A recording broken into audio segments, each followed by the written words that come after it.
What's up, guys? It's James here from Smoking UK, where we review, communicate, and educate on all things tobacco. Today, I'm joined by Hugh from Trident Military Cigars, and I'm smoking the Few, and you're smoking the Bren.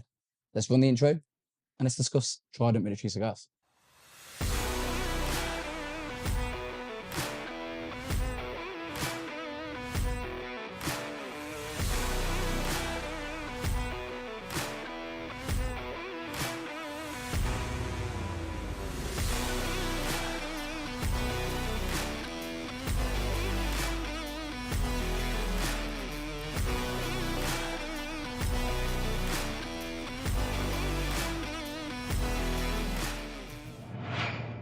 So, Hugh, welcome to the channel.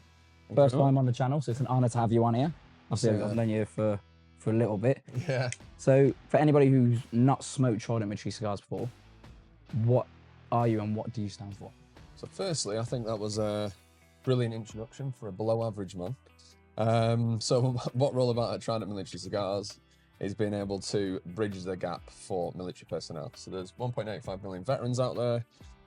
We call it, well, they say about 100,000 people still serving. And we believe that, you know, the Cuban market and everything going on in the world, tobacco prices increasing. There's a lot of people out there that are, you know, below average earners. I only got paid about 1,500 quid.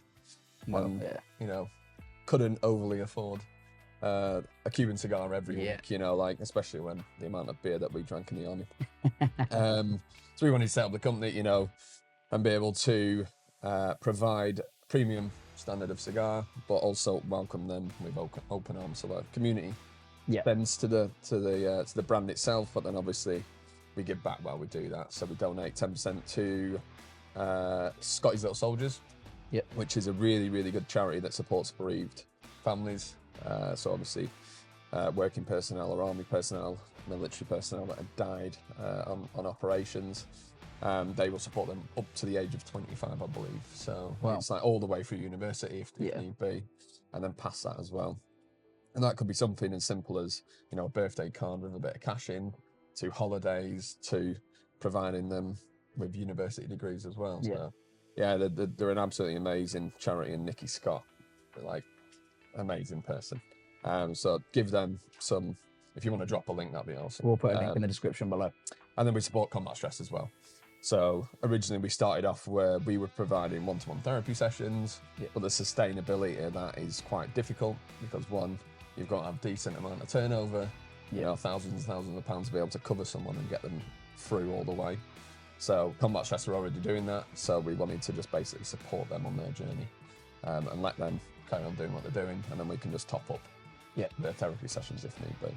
So compared to most people on the UK market, you're still very much just putting your foot through the door, very early days. How long have you been roughly going for now? So about 3 years now, so it's going rather well. So we're essentially doubling sales and revenue year on year, which is really good. So past year has been absolutely amazing. We're in well over 14, 15 shops now, which is really good. And I always like to say, well, I was actually with a friend yesterday and he said, babies cry for it and soldiers die for it. And recognition is probably the biggest thing. You know, you can ask for funding, you can ask to grow, but at the end of the day, we entered the cigar world with just the knowledge that we've had from tastings and smoking and trying loads of different cigars. And that's what we wanted to do, is be able to create something without having the certificates, this and that, you know, the blazers to go with it as well, and the matching chinos. And to be able to come into the market, naturally we were judged, we were kind of ousted, no one wanted to try us, take us on. And then all of a sudden, over time, with more people coming to the cigar community and going, oh, do you have a Trident Military cigar? Do you have this? Do you have that? Going into shops and asking for us, and then all of a sudden, like, oh, maybe they do have some good cigars, you know, like, and then they try them and like, oh yeah, it's pretty good actually, we're happy with that. But then what tends to happen is that it's that community sense, you know, we're welcoming in people that wouldn't normally come into your shop because they want to try cigars. And that's what we wanted to do, is look after those people at the end of the day. And that goes from soldiers and those serving, you know, the people that are veterans now, but then there's all those people that admire the army, the military, the navy, the air force as well. I think everybody knows at least one person who's served or is served, isn't it? Yeah, it's a huge field. And it's one of those that we just wanted to be able to be like, you know what, there's a community here, but we're not going to rip you off. You know, we want good cigars we don't want to overinflate the price like the Cuban market. You know, look, the price has doubled over the past year. We're not going to do that. All we're going to do is put ours up in line with duty. Yeah.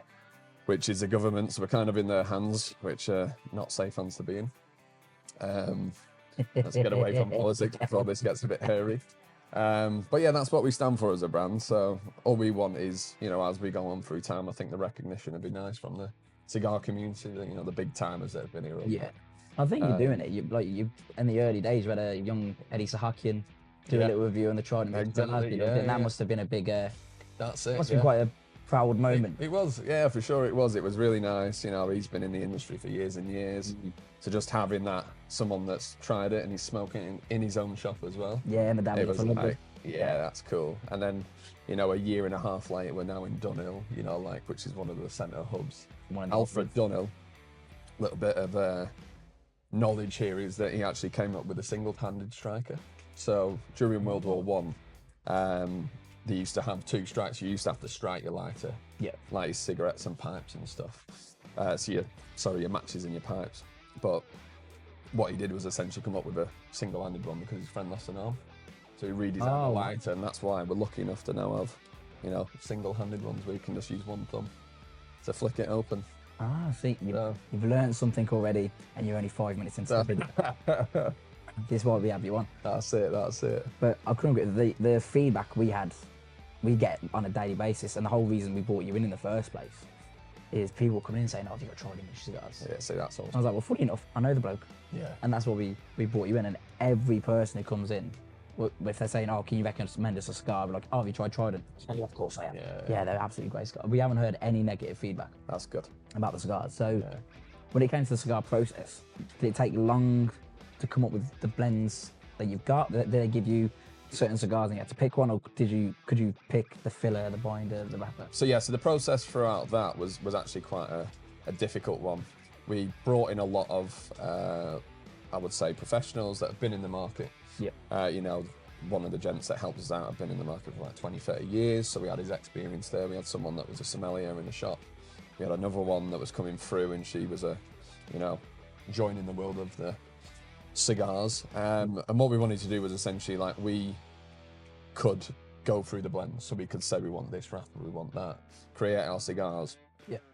We started that process in 2019, and then obviously not understanding. We understood business, but like the cigar business side of things. So we were importing them, paying through them. So we were paying like £500-600 to get like 30 samples in. So a lot of our money went towards that because it was just so heavy on the duty, and they'd slap a big red label on and tell you off, obviously. So it took us quite a while. I'd probably say we went, like me and Nick ourselves, we probably went through 200 to 300 cigars to get the right one. And it was, you'd hit it with what wrapper you wanted. So when we was in the factory, we could taste each leaf that we were included within our cigars. So it was like, oh, I really like that one, really like that one. But obviously once you combine them together, it alters how the flavours are released anyway. So that's what we really wanted to narrow down and do. So that took us a year, 2 years. We then rolled them, got them in fresh, and then we were like, we can't sell these because we're just too harsh for the, you know, especially for our target audience of new cigar smokers in. So it took us about 6 months, and that's what we do now is every time we get them rolled, we always have 6 months on. When they get into country, we do another month or 2 to let them adjust to the climate and obviously the temperature and the humidity. Because when you're in Nicaragua, like if you go to Grenada, for example, that's like 86% humidity. It is. And it's you don't very sweat humid out there. You know, like it's pretty brutal. Yeah. Wasn't good. So that's what we wanted to, you know, get them in, taste them again. And that's when essentially, I think we launched the company in 2021. And then I believe it was like March 2021 or March 2022 when we actually had them ready for sale. Which sounds about right. I think it was 22. So that was kind of the process behind it. It was a rather difficult process, but once we'd created essentially the cigars that we want, we had different sizes as well.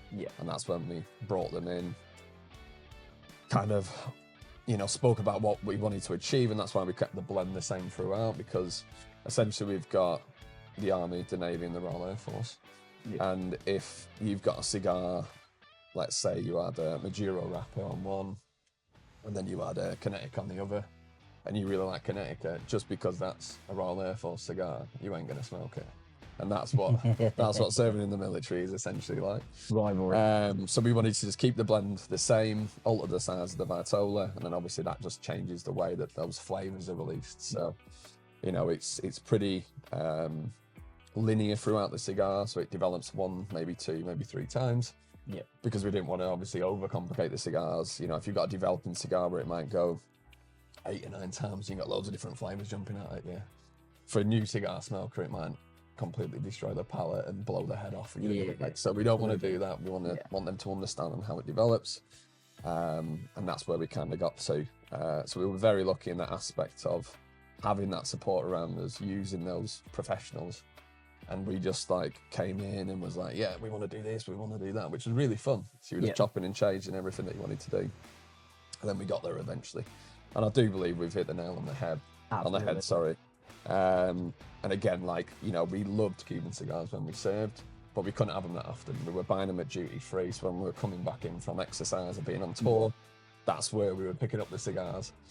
And essentially, like, we wanted to kind of pay homage to the Cuban world, so that's why we went with the Habano wrapper. Yeah, absolutely. Just obviously Ecuadorian, and that's where, you know, you get that really nice smell to it. The Indonesian binder that we've used, you get a really nice spicy, peppery taste to it.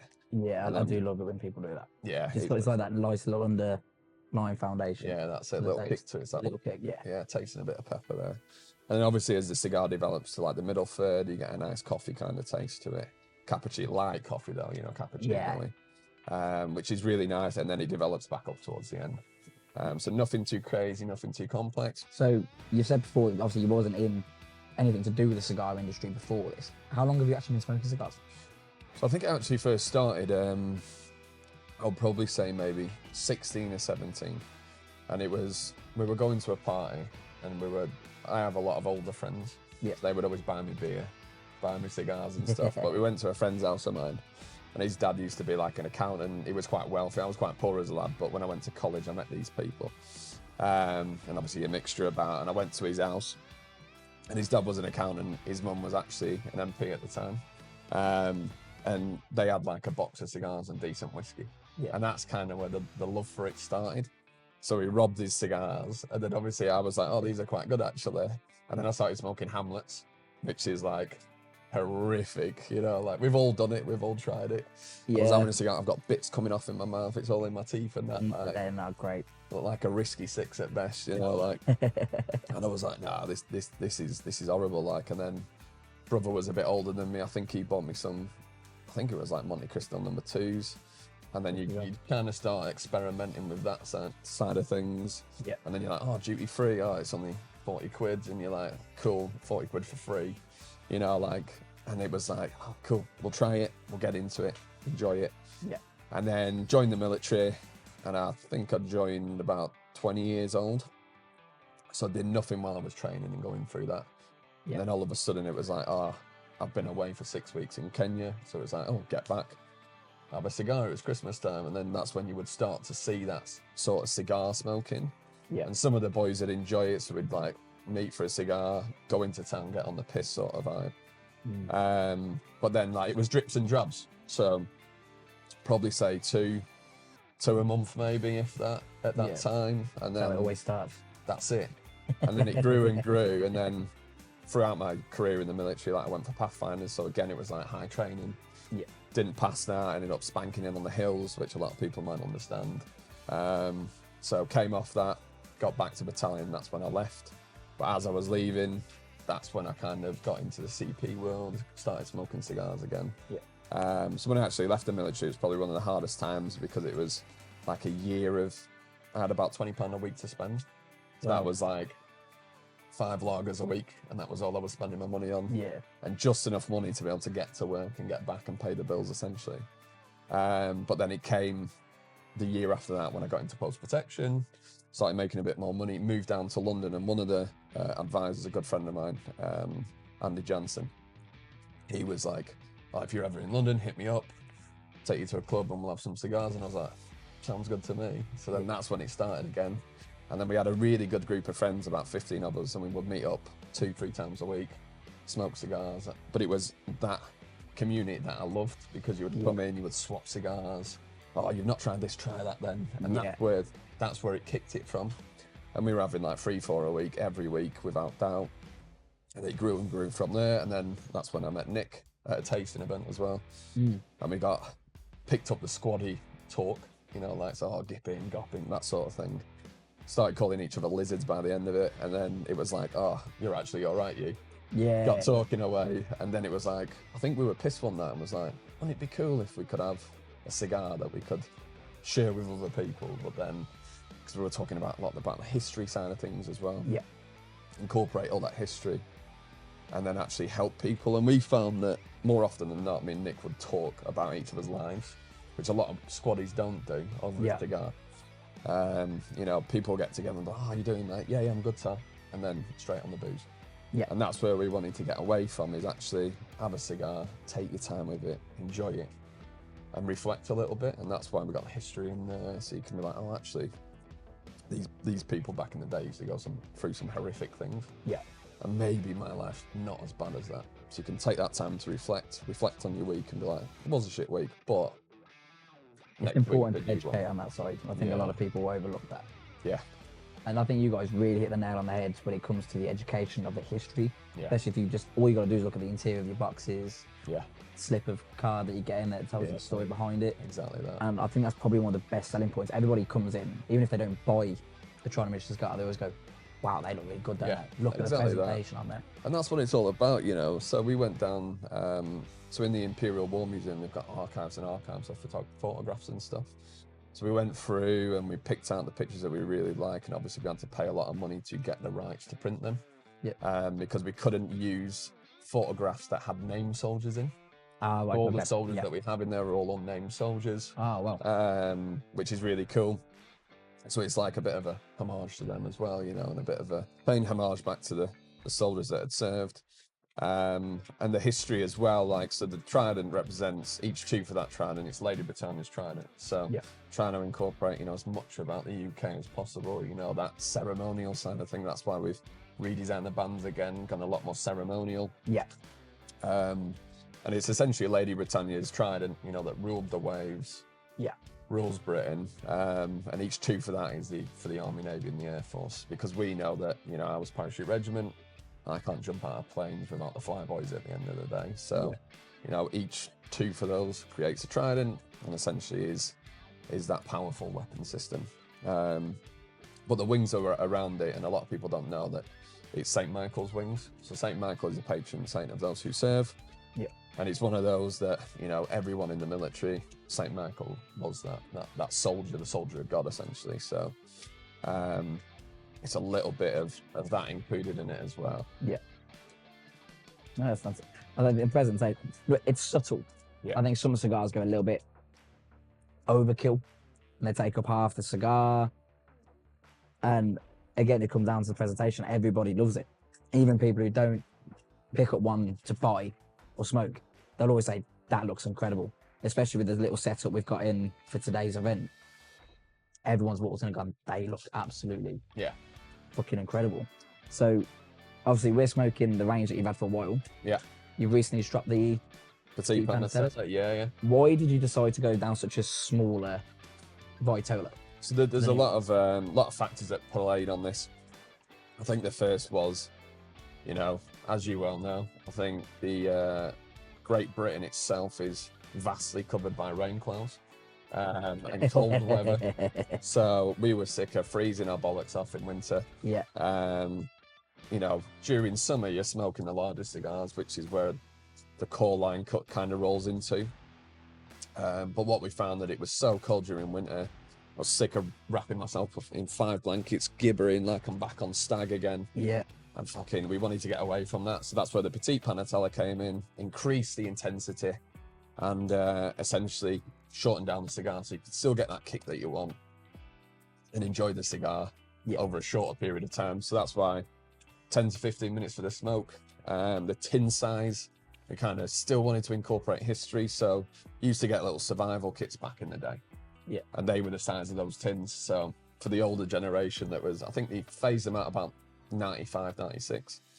But we wanted to incorporate that survival tin kind of side, and that you always carried a survival tin. Yeah. So the idea behind it is that you always carry a petite panatela on you. So before you go over the top, or you go on exercise, or you finish, you can have a tin with the boys. So there's five cigars in each one, which is probably like the average section size now because we're completely on demand. You know, normally you're looking for 7 or 8 blokes in a section. Yeah. But yeah, now you've got 5 at best. So it was like one for each of those. Yeah. Have a cigar. Whether you've just taken a position or whatever, you can crack one out, have it with the boys. Hard-wearing tin, so you can chuck it in your top flap. If it gets damaged at all, it's not going to damage the cigars, you know.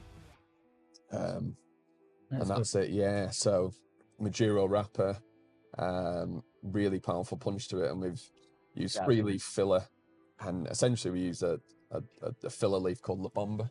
So when we went to the factory, I remember putting my head into a box of these leaves. I just took my head back out and sneezed straight away. And I was like, Nick, to the rolling table. You know, it's kind of like Batman kind of vibe. Yeah. So we're sprinting to the rolling table and we're smoking these leaves. And I was like, we have to use these. Like, we can't pass the chance to use them. Yeah. So we included those as well. And with them, it's just such a nice cigar where it's coffee. You know, that espresso kind of taste, and then it just goes into that dark chocolate, and you're like, this is perfect. Yeah, it's definitely not for the beginner smoker, is it? No, it's... It does pack a little punch. Little punch to it. Rocket, I call them. That's it, yeah, but it's one of those where, even because it's so short, it's not going to blow your head off either. So it works really well together, and we've been going about 5 or 6 weeks and done over 1,500 cigars on it. Wow. So, yeah. And you've heard good feedback from... No bad feedback once again. Wow. So, again, I think the only, for those ones that don't smoke the cigars, it was like, a little bit too powerful for me. Yeah. But it's the individual palate at the end of the day. Exactly. So, everybody's different. If you don't like them, then you can always sell them off to your mates or give them away. You know, it's a sharing tin at the end of the day. So absolutely. Yeah. Get with your mates, swap them about. You know. So they're brand new to the market. Mm-hmm. What's next for Trident? Very good question. I think with the implications of track and trace coming in, we're fighting that at the moment. Yeah. So for a small company, we've been quoted about £25,000 for the system. So quite hefty. Wow. And it's one of those where legislation's still coming in. So the government got fucking no idea, as always, and they're just updating it, adding this in, and then we're trying to fight that and go, no, this doesn't actually work. It's going to kill the whole tobacco industry. And my implication was that they're trying to track it all the way from factory into country, which is fair enough. However, you know, £25,000 for the system. For us, then you've got £12,500 running system per year for the software. So they want a guaranteed making of about 200, is it 200k? Yeah, guaranteed. Yeah. So that's it. So it's like trying to cover that with your overheads, and this is where, you know, there's a few smaller cigar companies that might start to partner off together to be able to afford the system. But what will happen is, if you can't afford that system, then it'll kill the brand. So you've then got to look to importers that import, and that could essentially be like, well, we don't want to take you on, you know, and that could be the standpoint. It's like, we don't like you, if we don't want to take you on. It's like, okay, cool. You've only got 2 or 3 options at the moment, so it's like you're pretty limited on who can help you out. And without dropping names, have you had importers that want to? Yes, yeah, we've had some. So we don't. Okay. I strongly believe that we're not going to go anywhere, which is good. And I don't think, even if it was getting tight with money, I'd still like to run it into the ground before someone takes over the brand. So you have had importers that are interested, because you've only really got about 3 before Exactly that. So we have had importers that have reached out and said we can provide a service. Obviously, it's going to come with a fee and a charge on top of that. And it's trying to understand the ones that are, one, in it to help you out, and then differentiate between the ones that are in it solely for business. Which, don't get me wrong, it is a business. So they need to make money, but they need to understand our story as well and what we want to achieve. Yeah. And I've basically said to a few companies out there that if essentially you were to only provide 3 importers that could import their own cigars and provide the cigar market with their lines of cigars, so they represent different brands. If you're going to narrow that down to maybe say you only import 10, I import 10, you're providing the UK cigar world with just 20 cigars or 20 lines of cigars. Yeah. So you're trying to get away from the black market of cigars, but because you're bringing in these track and trace legislations, it's actually going to go the opposite way. You're going to get people that are going to start smuggling them in from Nicaragua. Yeah. You know, with 2 suitcases bringing them in. If you get caught, okay, take them off me. It doesn't matter because you don't have to pay the duty on them. And that's, you know, our cigars, we pay about £6 per cigar, just in duty. That's crazy, isn't it? And that's where, that's crazy. you know, that's what we really want to get across to people, is that they're only priced at £21.50 for our most expensive cigar. Really not hiking the price up when you put it that way. No, it's £6 compared to most. Yeah, so really you're smoking a £15.50 cigar, but duty. Yeah. And you got VAT on top of that as well. So that the government are really taking the fucking, I'd probably say £3 of flesh rather than one, you know, like, so. That's insane. Yeah, it's a big kick in the teeth, but it's legislation, so we've got to do it. Can't avoid it. No. And it's one of those. We'll see. Hopefully this video gets in front of the right person and they can go, oh, actually, yeah, bringing in all these systems doesn't make any sense. And we're going to really narrow down the cigar market for people, and yeah, then that will actually have a knock-on effect to people illegally importing, not supporting local shops, which is what we want. What we need. Yeah. We need it. Like, we've all started out in a shop, don't get me wrong, online sales are there, but then if you can't go to those online sellers because they've got the same cigars as I would get in another shop. Yeah. They've got the same ones in there, you know, like it's, oh, well, I'm just going to go to the cheapest price. You know, people shop around these days. We're in that society now. We have to. Around. And I think the next generations, our generations, we love a bargain as well at the end of the day. We're not made of money either, you know. This is why we do so well, because we're one of the cheapest tobacconists in the UK. Smoking are amazing. And again, they've been so supportive. All the team behind the shutter that we can't see them at the moment. But they've been, you know, I came in when I first introduced the cigars to them. You know, I was with Francis, my partner, and we were there for 6 hours. You know, and it was like we were there for a good amount of time, like chatting away, having coffees. They're the most down-to-earth people, and I think that's why I told them to let's reach out to you guys, because when I was first showing them around, or they're showing me around, like, oh, we're not like most tobacconists. You haven't got to wear a 3-piece suit. You haven't got to be on a 6-figure salary. Anyone can smoke a cigar. And I was like, you need to meet the Trident, because they're that's like their tone of voice. Yeah, you know, like, don't get us wrong. Like, you know, we say that our cigars can be enjoyed from battlefields to ballrooms at the end of the day, but you know, I don't dress up to smoke my cigars. I wear I wear jeans and trainers at the end of the day, and I've chucked the shirt on today just because I'm presenting, you know, like that's it. Like, I've gone to Yorkshire, so I've got to dress up for it today, you know. Like, but it's nice. It's a nice environment, and that's what we want to do. We want to just create a nice, safe environment. No one's judging anyone. If it's your first cigar you're smoking, it's your first one, come and join us. We're super friendly, super approachable. Yeah, and we're here to educate, you know, like, and you know, that's why your channel's doing so well as well, because that's what you provide to people. It's normal people. It's just, you know, everyday people.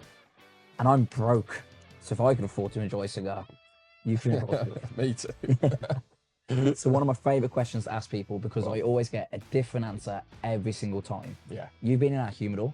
Yes. Seen how big it is. Why should someone have a Trident cigar? Why should someone have a Trident? Well, that's the thing. So, you know, you walk into that humidor, you've got generations and generations from different suppliers. So, you know, you could trace the history all the way back. We're New World at the end of the day. Don't like calling it New World because it's one of those that they, you know, Nicaragua have just as much history as anyone else. They've been going one of the longest. Exactly. So, hate calling it New World. It's just something different. You've got to experiment. Cigar tasting itself is like, you know, a cake. You know, there's different ingredients that create that cake. You've got to try each and every one of that. So if you're having a Victoria sponge cake, you know, you've got your sponge, then you've got your jam. You could say that, you know, Cuban cigars are the jam, but then you've got the sponge that creates that cake. Yeah. And that's what it's all about. You've got to walk into that humidor. People shop with their eyes as well, so they'll see, oh, there's a bit of artwork there.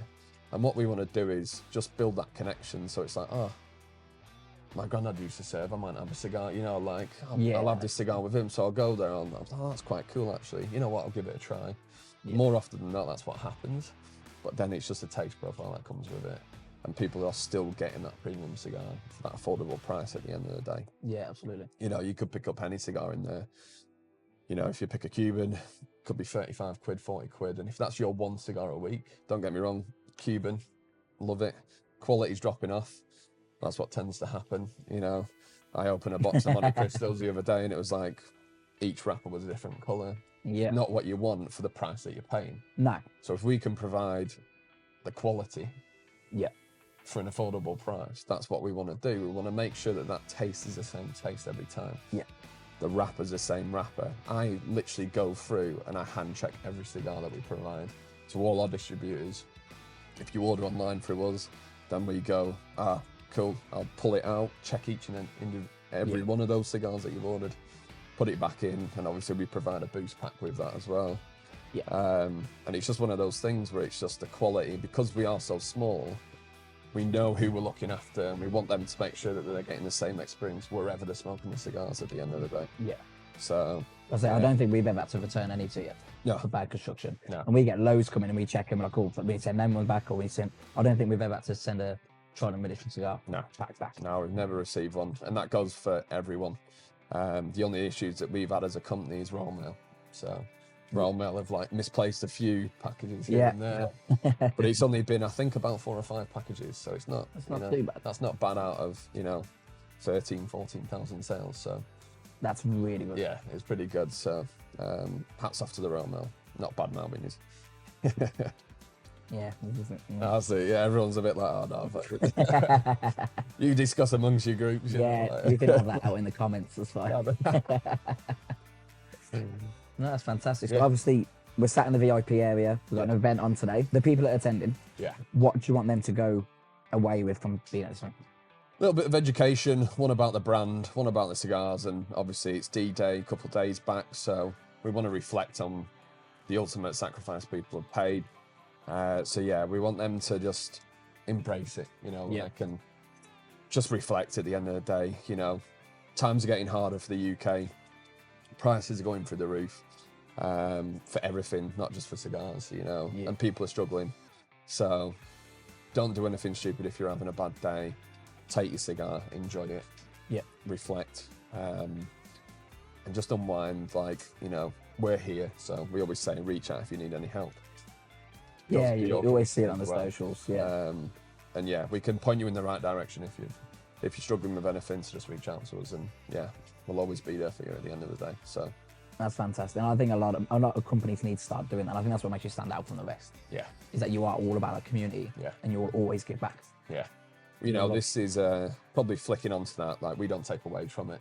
Like, we reinvest all our money into new lines of cigars at the moment, and even if we only do 10,000 cigars a year, it's not enough to get us out of work. So if we are only doing that, I'm still going to do it anyway, because we want to provide that service for people. So I really don't see Trident going anywhere for the next 20, 30, 40 years.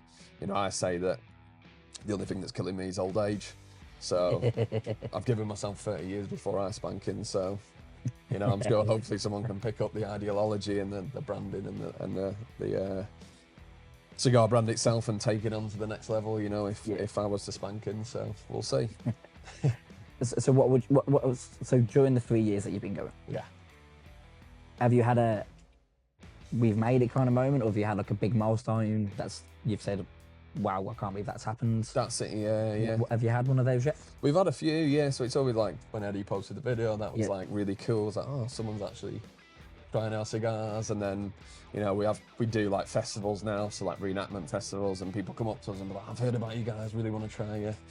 And then you get return customers. So like, we've got, the diehard fans out there that come back and be like, love your cigars, love what you're about.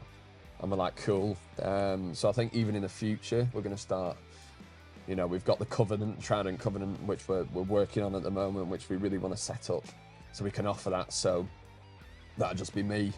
I could be in London and be like, hey guys, we're meeting at this location. Come down, come and have a chat with us. Let's decompress, let's have a cigar, and let me hear about you as well. So that's really good. But then we're starting to get mentioned in articles as well. So we were mentioned in The Spectator not too long ago. And then we're having companies as well, big companies that have come over and like, oh, I've heard about you guys.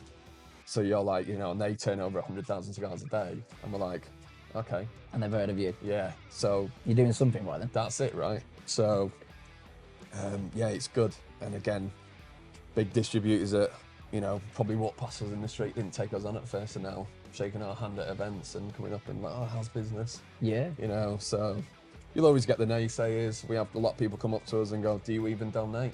And to them I say, you. Yes, we do. We happily donate. So we do donate 10% of all our box sales at the moment. The more business we get, that's going to go to the whole range. Because obviously we've got to grow as a company and sustain, you know, the importation prices and that sort of stuff. Yeah. But eventually we want to be dropping boxes just for charity. So one-off releases, which would be really cool. That'd be cool. And I think that's probably why some importers, manufacturers are getting a little bit panicky, because we're not in it for the money. You know, like we're in it to fucking give back at the end of the day and provide a service.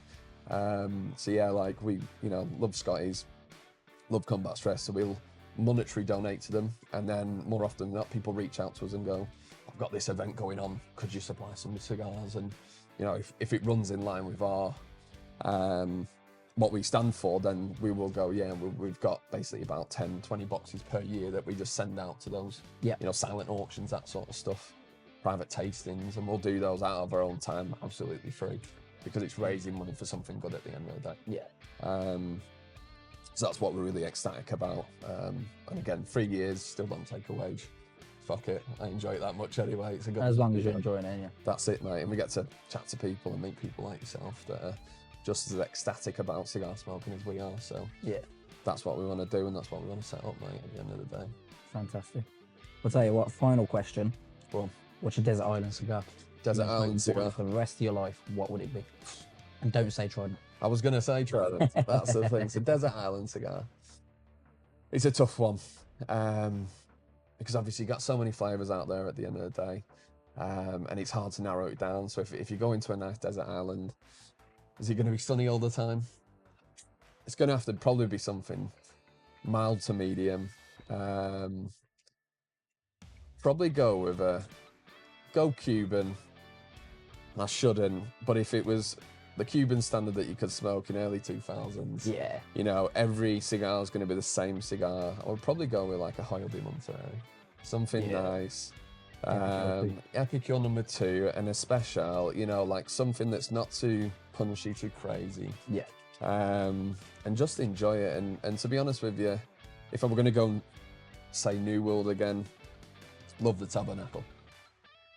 Absolutely love the Tabernacle. Yeah. And I messaged George and I messaged Winston, and I was like, fucking hell, boys. You've hit the nail on the head. This is a decent cigar. Like, it looks intimidating when you first get it out of the box. It's so dark. That's it. It's a lot lighter than it looks. It's a great thing. Yeah. And I was like, fuck, I'd probably take that bad boy with me.